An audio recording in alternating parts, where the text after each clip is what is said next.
Do what thou wilt shall be the whole of the law. This is David Shoemaker, and I'd like to welcome you to Living Thelema. Today, we are talking about Kabbalistic psychology, and this is part 3 of 4 of my series on Kabbalistic psychology. And as I previously warned you, probably more than any other series of Living Thelema episodes, it's going to be more important here for you to go back and be sure to listen to parts 1 and 2 before listening to this one, just to make sure you have the necessary background and introduction. So, part 1 was the introduction, part 2 was on the Nefesh. And to save time in this and the next episode, I'm not going to do too much review or regurgitation of what we talked about in previous episodes because we got enough unique stuff to talk about for this topic today. Now, I will simply repeat the basic truths about the Ruach that I mentioned before, which is that the Ruach is the central waking ego self of our human personality. This is the part of us that thinks of us as us, the part of you that says, I'm going to go to work and I feel sad, or I think this or that is true, or I like this or dislike that. That's all ego personality stuff, and therefore Ruach. Now, the Ruach is, as I've said before, centered in Tefereth on the Tree of Life. And it's the central organizing principle of the psyche, which, from the Tefereth perspective, has the important job of taking in data from the senses, from the intuition, the intellect, the emotions, and more, and synthesizing this into a meaningful interpretation of reality, and then taking the next appropriate action, deciding on the next appropriate action. So you can see that in this sense, the Ruach is the mechanism within us that allows us to deal with outer reality, but also be aware of inner reality. You could take a ritualized example of this if you look at the role of the deacon in the Gnostic Mass, for example, when that officer must be simultaneously in the spiritual and somewhat mystical realm of the action of the Mass in terms of the interplay of the priest and priestess and so on, but also functioning as sort of the MC of the operation, helping the congregants know what to do, serving as that intermediary. And much in this way, the ego, the Ruach, in our psyche has to take in this data and synthesize it, be aware of the outer world, be aware of the realities of interacting with other people and situations from the perspective of actually the delusion of separateness. This is the part of us that needs to feel like we are a separate being from everything else in order to interact with it. We know the truth on higher planes may be different than that. Truth on lower planes may be different than that. But what we need to do is act, from the ego Ruach perspective, is act as if we are different and separate from everything else. Simultaneously, the Ruach needs to be sensitive to, aware of, and responsive to inner stimuli, including, as I said, the intuition, even attending to what is perceptible through the nefesh, through the personal unconscious, through the body, whether that be senses, the sensorium incorporating external sense data, or whether that's the way the body can speak to us directly through our own autonomic nervous system and the way that sprouts up into some unconscious material. So the Ruach has a big job, and it's not one that is dispensed with along the mystical path at all. You hear people talk about ego destruction, and it sounds nice in the sense of, we're trying to overturn the ego in order to tap into the higher self, or whatever terms you want to use. But I think the actuality, the truth of the situation is that we can never do without the the Ruach as long as we're living. So even someone who has, for example, crossed the abyss and attained to Magister Templi and is aware of higher realities and truths, including non-duality and that the awareness that the separate existence is a delusion, as I hinted at earlier. Um, Even that advanced master, if they're still alive, is functioning on the planet and interacting with people and needing to have the Ruach alive and active. So, you, in this regard, you might want to refer to my previous podcast episode called "The Role of the Ego in the Great Work," and the corresponding chapter in Living Thelema, the first volume, and for additional information on and reflections on the role of the ego here. I want to read a bit from Crowley's essay called "The Soldier and the Hunchback," which, if you don't know about it, is basically an essay on the virtues of skepticism and the role that skepticism plays in the path of the initiate and the management of the intellectual self. I think there's a lot to say, a lot to get out of this segment of The Soldier and the Hunchback that I'm going to read in regard to the relationship of the physical human to the spiritual human, from Malkuth to Keth, the relationship of Malkuth to Kether, the role of Tefereth in regard to lower realities. So let me read this for you. Let me introduce you to the man in Tefereth, that is, the man who is trying to raise his consciousness from Malkuth to Kether. This Tefereth man is in a devil of a hole. He knows theoretically all about the Kether point of view, or thinks he does, and practically all about the Malkuth point of view. Consequently, he goes about contradicting Malkuth. He refuses to allow Malkuth to obsess his thought. He keeps on crying out that there is no difference between a goat and a god, in the hope of hypnotizing himself, as it were, into that perception of their identity, which is his partial and incorrect idea of how things look from Kether. This man performs great magic, very strong medicine. He really does find gold on the midden and skeletons in pretty girls. In Abi Ignis, the sacred mountain of the Rosicrucians, the postulant finds but a coffin in the central shrine. Yet that coffin contains Christian Rosenkreutz, who is dead and is alive forevermore, and hath the keys of hell and of death. Ay, your Tefereth man, child of mercy and justice, looks deeper than the skin. But he seems a ridiculous object, enough, both to the Malkuth man and to the Kether man. Still, he's the most interesting man there is, and we must all pass through that stage before we get our heads really clear. The Kether vision above the clouds that encircle the mountain, Abi Ignis. So some fun reflections from Crowley there. If you haven't read Soldier and the Hunchback, be patient with it and read it through a few times. There's some annoying Crowley behaviors in there in terms of his writing style and sort of show-offy language, but the core of it in terms of what it says about skepticism and the way we have to balance questioning against presumed certainties is really, really important. And I recommended that essay to many beginning initiates on the path.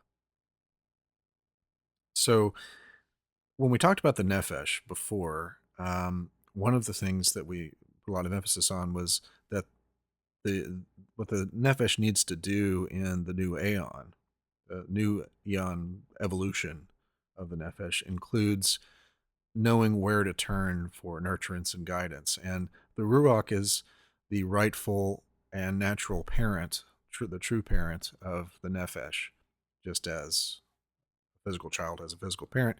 The psyche, the child part of the psyche in the Nefesh has a parent, which should be the Ruach.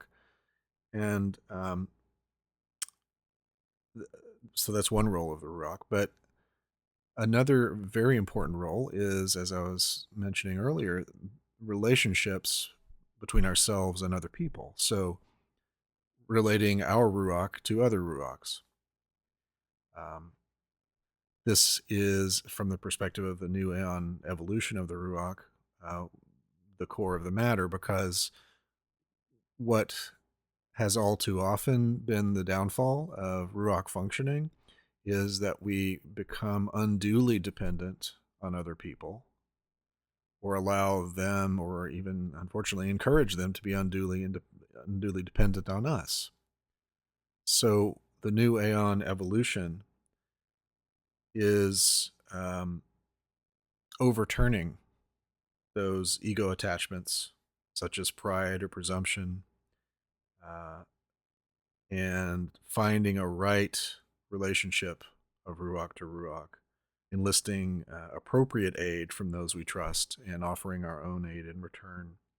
A mature interdependence of human with human. Now, in terms of that talisman we've been working on across these episodes here, where the talisman was purified in the sense of the nefesh being purified, those old Aeon sex and body negative obsessions being washed away, purified. This is the consecration stage, where um, the purified self, in a larger sense, um, is put in line and in harmony with divine aims. What part of us might be able to detect those divine aims? Well, it's the Ruach. So a properly trained Ruach is the part of us that is able to have enough sensitivity to all of the inner and outer stimuli, to the glimpses of true will, to have all of this awareness in a conscious sense to make right choices. And right choices aligned with true will is one important way of understanding what true spiritual consecration is. We've got a purified talisman, i.e., us, that is then given its right trajectory in the cosmos in alignment with true will. That's real spiritual consecration of the human being. There's a story that is useful here in terms of the Ruach knowing its right place, because one of the additional pitfalls of the Ruach is thinking it's really running the show. Um, After several thousand years of really working hard to develop the Ruach, um, it's pretty full of itself a lot of the time, and I'm sure none of you know what I mean. But of course, we get full of ourselves. We lose sight of the fact that the real spiritual core of ourselves is not this everyday waking consciousness, but regaining awareness of that truth takes some work.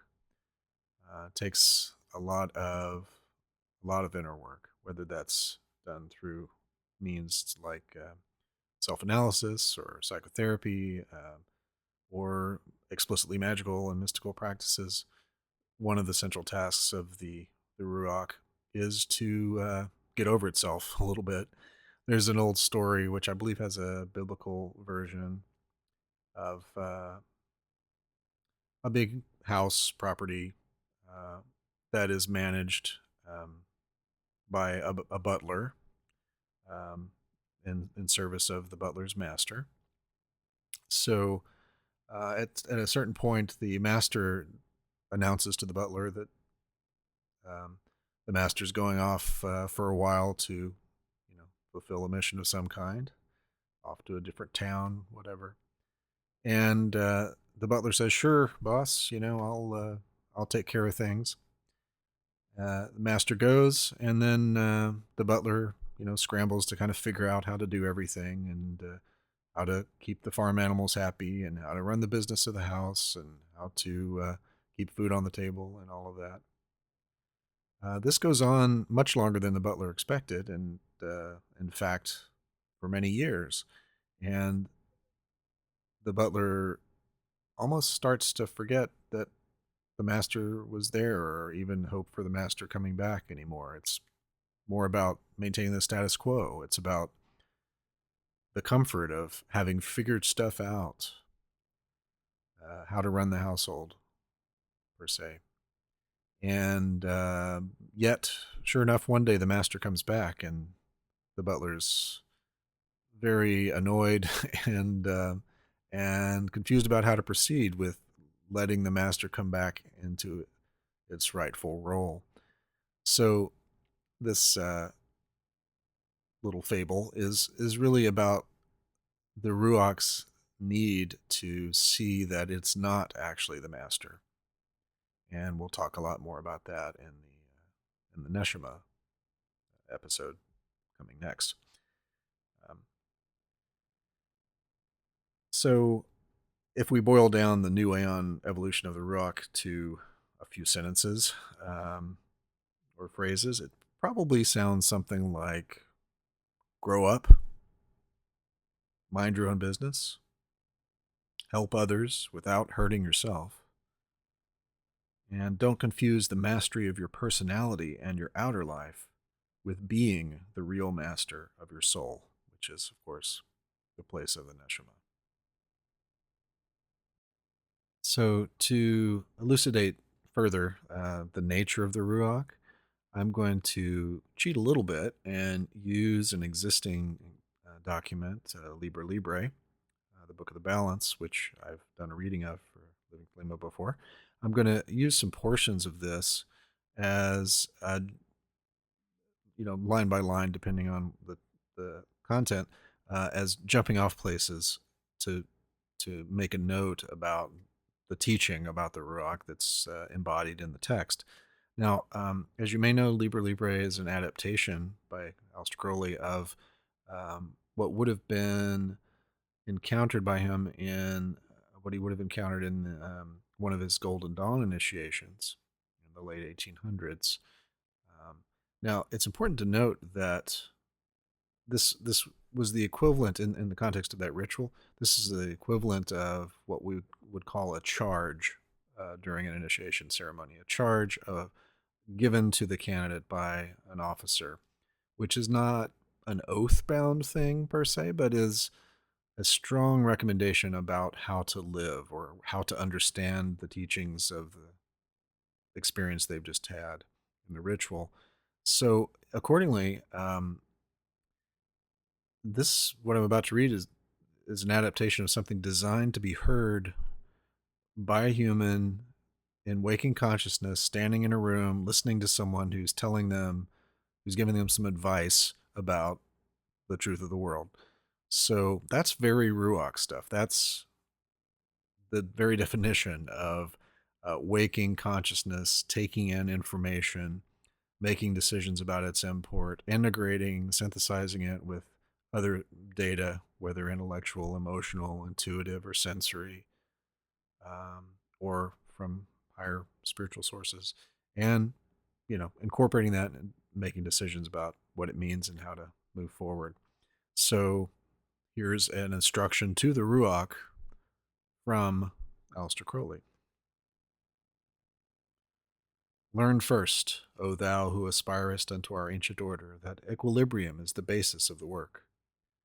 If thou thyself hast not a sure foundation, whereon wilt thou stand to direct the forces of nature?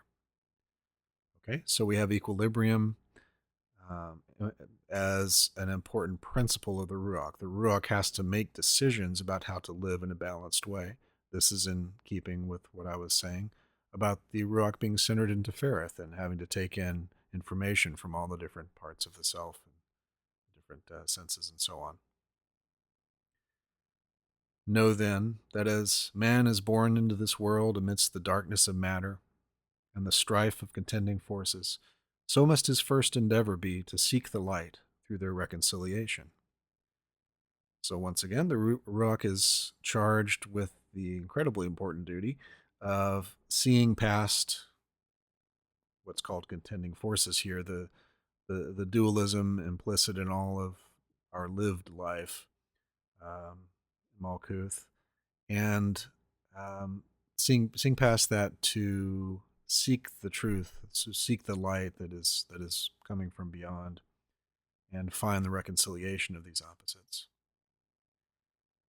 Thou then, who hast trials and troubles, rejoice because of them, for in them is strength. and by their means is a pathway opened unto that light.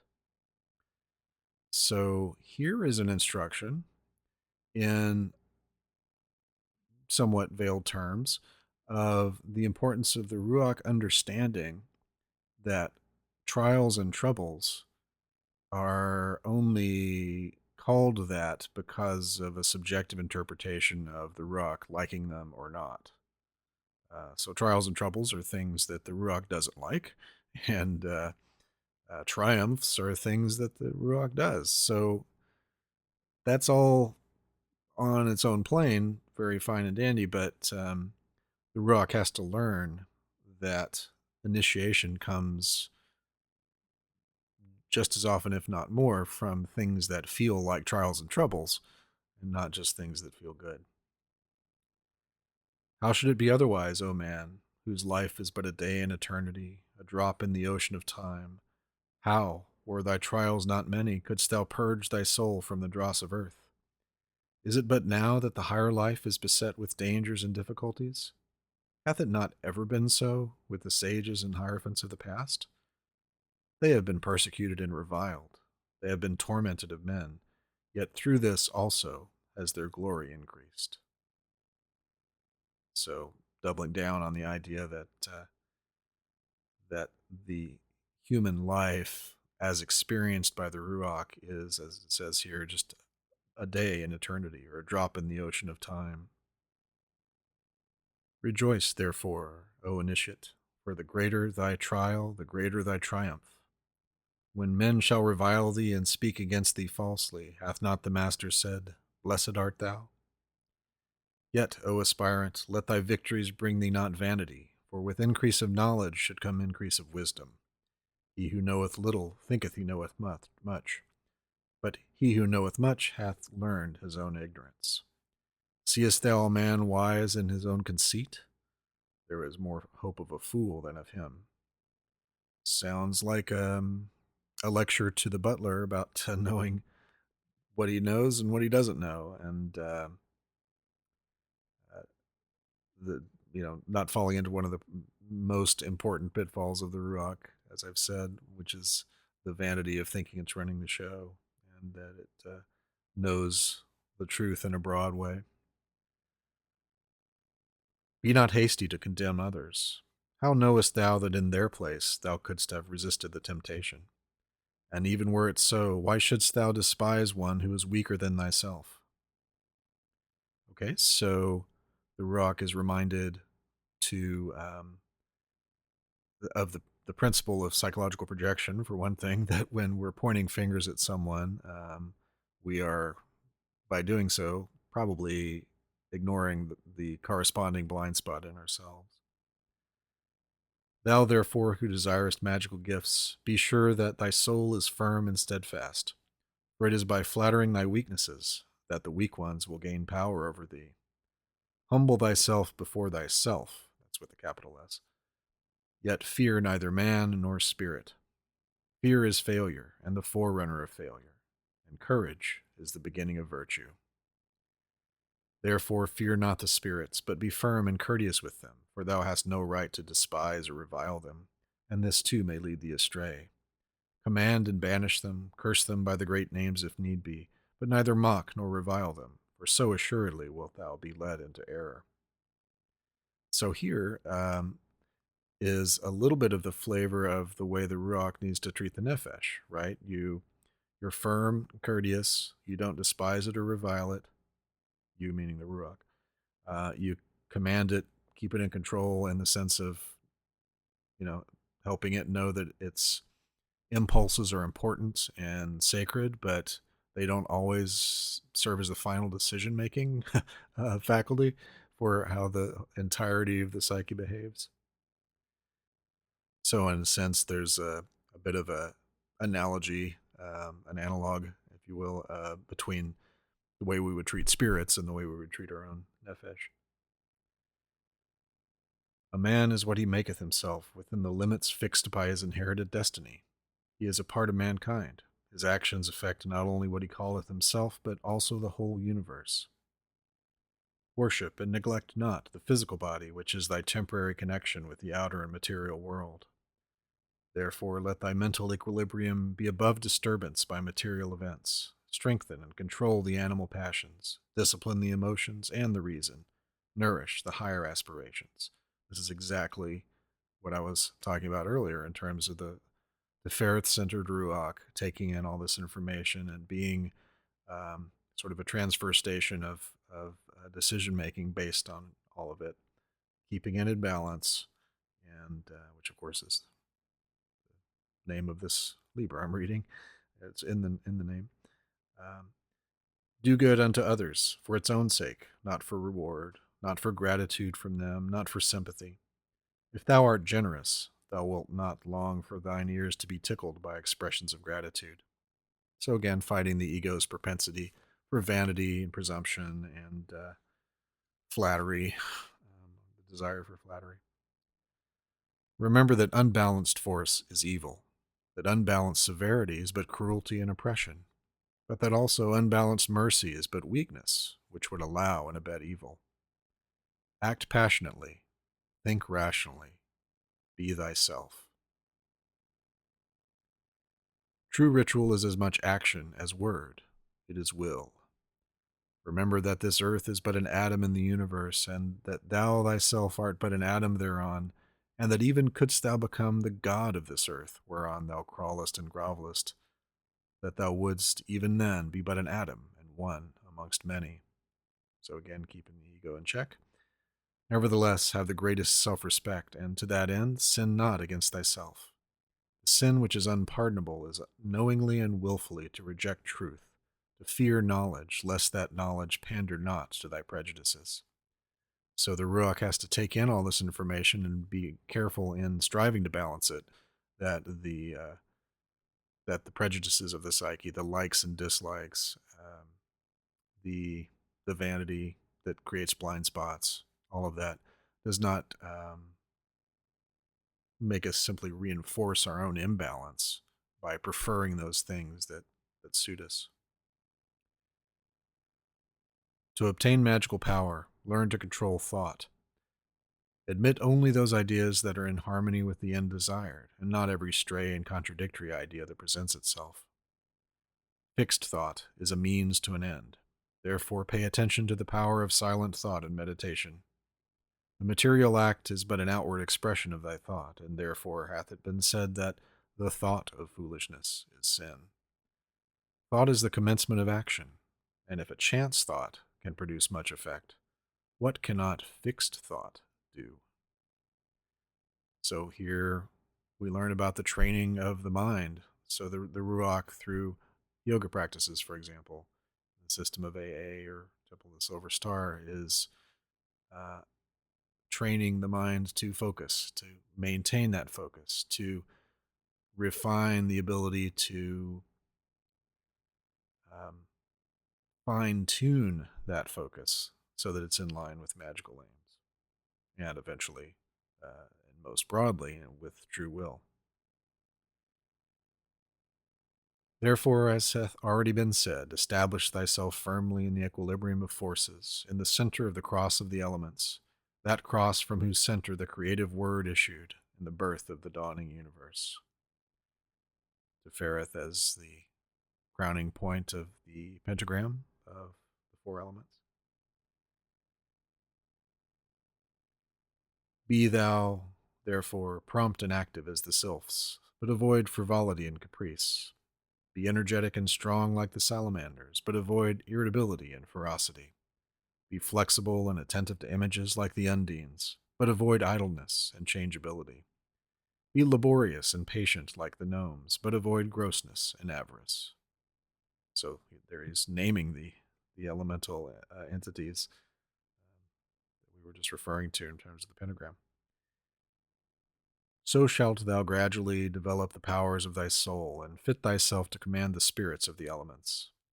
Or wert thou to summon the gnomes to pander to thine avarice, thou wouldst no longer command them, but they would command thee. Wouldst thou abuse the pure beings of the woods and mountains to fill thy coffers and satisfy thy hunger of gold? Wouldst thou debase the spirits of living fire to serve thy wrath and hatred? Wouldst thou violate the purity of the souls of the waters to pander to thy lust of debauchery? Wouldst thou force the spirits of the evening breeze to minister to thy folly and caprice? Know that with such desires thou canst but attract the weak, not the strong, and in that case the weak will have power over thee. In the true religion there is no sect. Therefore take heed that thou blaspheme not the name by which another knoweth his God. For if thou do this thing in Jupiter, thou wilt blaspheme Yod-He Vav-He, and in Osiris, Yeshua. Ask, and ye shall have. Seek, and ye shall find. Knock, and it shall be opened unto you. So, I hope this discussion of the Ruach and that little extended commentary on some of the passages of Libra Libre was useful in opening up your understanding of the role and function of the Ruach, the nature and function, I should say. And as we move on to the next episode on the Neshama and conclude this 4-part series on Kabbalistic psychology, it's my hope that the full journey will deepen your sense of understanding of who you are as a spiritual being and as a psychological being, and take you further along your path of attainment. So thanks very much for listening and being present and supportive for these ongoing podcasts. And if you have any questions or comments, as always, you can email me at david@livingthelema.com. If you want more information about the training systems available that cover material like this and much more, you can contact the AA at onestarinsight.org and the Temple of the Silver Star at totss.org. So again, thank you for listening, and look forward to talking to you next time. Love is the law, love under will.